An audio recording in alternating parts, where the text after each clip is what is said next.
Hello, this is Ella from Sheet Metal Limited Company. Today we are introducing Sheet Metal Riveting.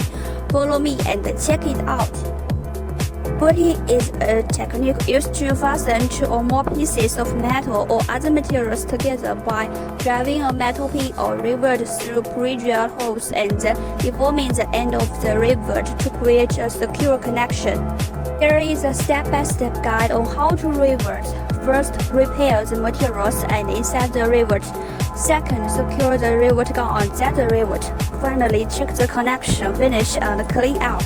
Riveting is a versatile method used in various industries, including construction, automotive, and aerospace, to create sturdy and long-lasting connections between materials.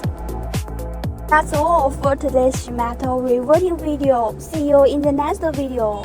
One-stop sheet metal fabrication solution in China.